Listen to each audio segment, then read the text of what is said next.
What is my advice? Diyos ko, gusto ko din advisean niya rin ako. Kasi, alam mo naman, gusto ko na rin naman.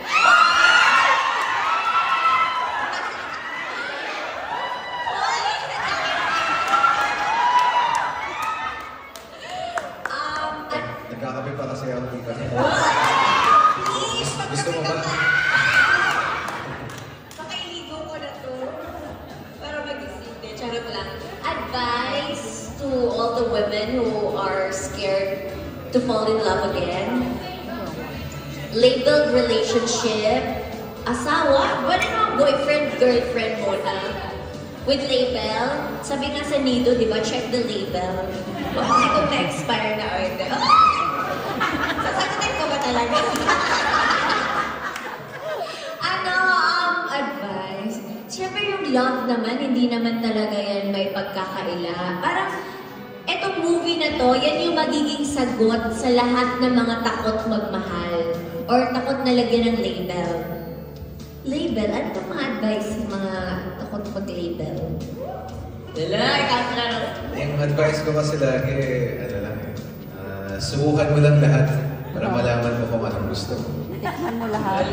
Hala, grabe naman yung subukan lahat. Nakakatakot. Eh, di ba ulit-ulit ako masasaktan kung susubukan ko lahat. So, para mahanap kung sino talaga yung para sa'yo, di ba? At kung sino talaga yung gusto mo, kung hindi ka papasok o hindi mo kikilalanin ng mabuti yung mga kasama. Oh, parang sapatos lang. Sukat lang ng sukat. Hanggat sa Hanapin mo kung anong bagay sa'yo. mahanap mo yung bagay sa'yo at yung para Harap sa'yo. mo na. Nasa harap mo na. Ginawang sapatos yung sarili. Pwede ba yun? Pero syempre to all the women na takot magmahal, huwag sila matakot mag-love. Kasi pain naman is part of growing up. And pain will really shape you. So kung sino man yung magiging ikaw in the coming future. Kaya huwag ka matakot masaktan, okay lang yan. Katibayan na to, Women's Month nga, di ba? So, lahat ng emotions pinagdadaanan ng isang babae. But at the end of the day, we still remain strong. We're very resilient. And ang daming pinagdadaanan ng katawan ng babae, wala sinabi sa katawan ng lalaki.